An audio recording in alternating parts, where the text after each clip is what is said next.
이스라엘 백성들은 주변에 있는 나라들에게 침략을 당하다 보니까 고민이 생겼습니다.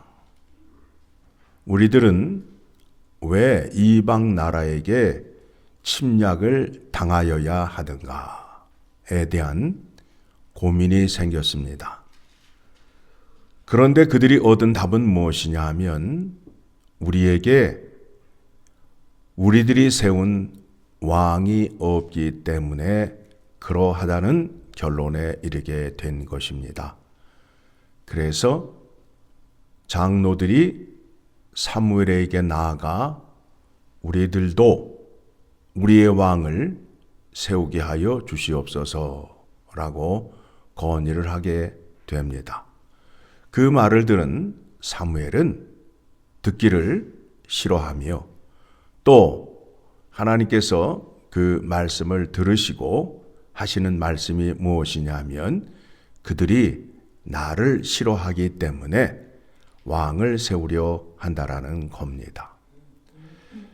이스라엘 백성은 여호와 하나님과 언약의 관계에 있습니다. 하나님과 맺은 언약의 말씀을 잘 지키게 되면 얻는 결과가 무엇이냐 하면 그들은 하나님의 백성이 되고 하나님은 그들의 하나님이 됨으로 인하여 그들에게 평안과 안식을 허락하여 주시기로 이미 약속이 되어 있습니다. 이 말씀을 근거로 해서 생각을 하셔야 됩니다. 이스라엘 나라가 주변 나라들에게 침략을 당하는 이유가 무엇일까요? 개인의 죄악과 하나님 말씀의 불순종과 우상 숭배를 함으로 말미암아 얻은 결과예요. 반면에 그들이 강한 나라가 되어서 이방 나라를 물리칠 수 있는 힘을 얻기 위해서는 하나님 말씀에 순종하고 율법을 지키며 여호와 하나님의 주권을 인정하며 우상 숭배를 척결하는 것입니다. 그런데 오늘 본문의 말씀의 내용을 보게 되면 사무엘의 아들의 두 이름이 등장을 하는데 입으로는 하나님을 경외한다고 하지만 그 말씀을 지키지 않았어요. 즉 판결을 받기 위해서 하나님의 말씀이 기준이 되어서 그 말씀을 따라 순종하여야 되는데 하나님의 말씀을 순종하지 않기 때문에 뇌물을 들고 나아가는 겁니다. 무슨 말씀이에요? 하나님의 말씀도 내가 내 돈으로 굳게 할 수 있다라는 거지요. 재판장에게 뇌물을 준다 함은 드리는 자의 마음의 자세가 내가 내 돈으로 하나님의 정의를 굳게 할 수 있다라는 교만한 마음이 있는 것입니다.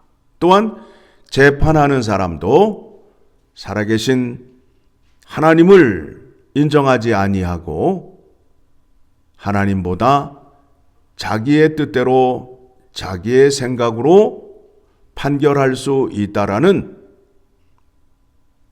마음으로 인하여 그 뇌물을 받게 됩니다. 그러므로 인해서 이스라엘 사회에 하나님의 정의와 공의가 시행되지 않음으로 인하여 그 결과는 이방 나라에게 침략을 당하게 된다라는 겁니다. 신명기 28장의 말씀을 보게 되면 내가 너희에게 명령한 규례와 법도와 율법의 말씀을 잘 지켜 행하면 대적이 한 길로 치러 왔다가 7길로 도망하게 될 것이다 라는 약속의 말씀이 있습니다. 이스라엘 백성의 문제를 하나님의 말씀 앞에서 우리가 깊이 생각하고 묵상하여야 되는데, 하나님의 말씀은 뒤로 하고 사람의 생각으로 판단하는 모습을 보게 됩니다. 이 말씀을 우리가 우리의 삶에 적용을 해보면, 우리도 여호와 하나님과 언약을 맺은 백성으로서 하나님의 약속의 말씀을 잘 지켜 행할 때에 하나님의 은혜와 평강과 안식이 우리에게 임하게 될 것입니다. 우리가 이 땅에서 잘 살 수 있는 비결은 무엇이냐 하면, 여호와 하나님의 말씀에 죽기까지 순종하게 되면 여호와 하나님께서 나의 하나님이 되셔서, 나의 아버지가 되셔서 나의 길을 인도하여 주시고 나에게 기쁨을 주신다라는 약속입니다. 그 뜻을 이루시기 위하여 예수 그리스도를 이 땅에 보내시고, 예수 그리스도가 이 땅에 사람으로 오셔서 하나님의 율법의 말씀을 온전히 순종하시고 십자가에 죽으시고 부활하셨습니다. 예수님이 우리에게 주시는 능력이 무엇인가 하면 하나님께 복을 받기 위함인데, 하나님께 복을 받기 위해서는 우리의 열심과 강구로 되는 것이 아니라 하나님의 뜻을 이루고 하나님의 명령에 순종하는 것입니다. 자, 그렇다면 하나님께 복을 받는 비결은 무엇이라고요? 하나님의 율법을 지켜 행하는 것입니다. 그 율법을 지켜 행할 수 있게끔 우리에게 능력을 주시는 겁니다. 예수 그리스도께서 우리에게 능력을 주시는 겁니다.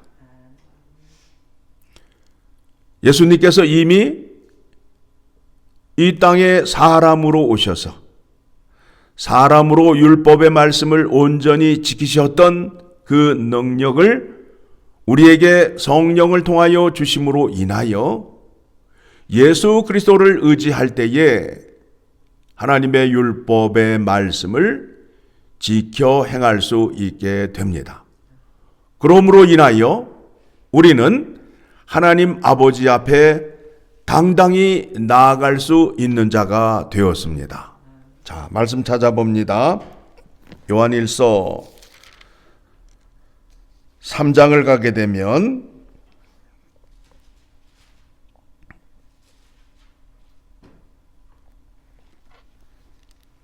20절 말씀부터 우리가 읽어 내려갑니다. 이는 우리 마음이 혹 우리를 책망할 일이 있어도 하나님은 우리 마음보다 크시고 모든 것을 아시기 때문이라. 사랑하는 자들아, 만일 우리 마음이 우리를 책망할 것이 없으면 하나님 앞에서 담대함을 얻고, 자, 우리가 하나님 앞에서 담대함을 얻어야 무슨 얘기냐 하면 하나님 앞에 나아가야 되는데, 하나님을 만나러 나아가야 되는데 그 조건이 무엇이냐 하면 하나님의 계명을 지켜 순종하는 거예요. 오늘날 많은 신자들이 하나님의 계명과 하나님의 율법과는 상관이 없이 자기의 생각과 자기의 방식대로 하나님을 믿어요. 그래서 자기의 열심으로 하나님 앞에 나아가서 기도하고 아우성을 쳤는데 주시지 않더라라는 거예요. 주기도문의 시작이 뭐예요? 하늘에 계신 우리 아버지여, 이름이 거룩하게 받으시오며 라고 말하잖아요. 무슨 말씀이에요? 그의 아들로서 아버지의 이름을 거룩하고 영화롭게 하는 것은 내 생각대로 거룩하게 하고 영화롭게 하는 것이 아니라 아버지께서 내게 명령한 것을 순종하는 것이 하나님 아버지의 이름을 거룩하게 하는 것이란 말입니다. 그래서 하늘에서 이미 이루어진 뜻을 땅에서 이루는 거 아니에요. 그렇죠? 그런데 기도의 내용은 뭐예요? 하나님의 뜻은 전혀 상관이 없고 오직 내 뜻만을 강조하고 내 뜻을 이루게 해달라고 기도하고 있잖아요. 그게 과연 하나님 앞에서 상달되는 기도인가를 잘 생각해 보시기 바랍니다. 그래서 복을 받는 비결에 있어서 기도를 어떻게 할 것인가에 대한 방법론으로 나아가는데 방법론이 필요 없어요. 어떻게 하면 하나님의 마음을 움직여서 하나님께 복을 받아낼 것인가를 사람의 꾀로 생각해서는 안 된다라는 겁니다. 복을 받을 수 있는 비결은 뭐예요? 오로지 순종이라는 겁니다. 그의 말씀에 순종하는 거예요. 그런데 순종은 가르치지 아니하고 뭘 가르쳐요? 꾀를 가르치고 있잖아요. 어디에서? 교회 안에서. 잘못된 가르침이죠.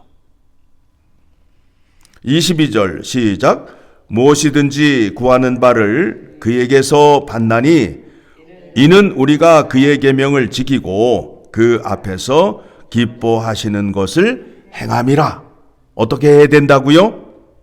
그의 계명을 지키고 그 앞에서 기뻐하는 것을 행함이라. 하나님 아버지가 우리에게 요구하는 게 뭐예요?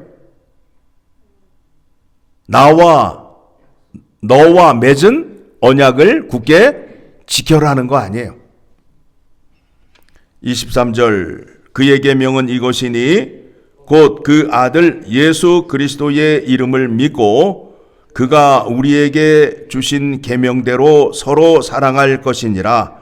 그의 계명을 지키는 자는 주 안에 거하고 주는 그의 안에 거하시나니 우리에게 주신 성령으로 말미암아 그가 우리 안에 거하시는 줄을 우리가 아느니라. 이 문제에 대한 신앙이 없기 때문에 이스라엘 백성들은 늘 주변 나라에게 어떻게 되었다고요? 얻어 터지며 살게 되었고 하나님께 저주를 받게 되었다라는 겁니다. 그래서 우리의 믿음의 생활은 오로지 하나님 말씀에 순종하는 거예요. 하나님 말씀에 이해가 안 되더라도 순종을 하게 되면 그 말씀이 은혜가 되고 복이 된다라는 겁니다. 하나님 믿으면서 자꾸 자기 생각 얘기하고 내 생각은 내 뜻은 주장하는 사람은 하나님 말씀에 순종하고자 하는 마음이 조금도 없음을 말하고 있습니다. 그래서 이스라엘 백성들이 왕을 세워서 어떻게 되었어요? 왕을 세우고자 하는 마음을 사무엘에게 말함으로 인하여 하나님께서 허락하라. 하나님은 좋으신 하나님이셔요. 이 백성들이 하나님 앞에서 고집을 피는데도 그들에게 왕의 제도를 허락해 주시면서 그 왕의 제도 가운데서 메시아가 올 수 있는 은혜를 허락하여 주시는 것입니다.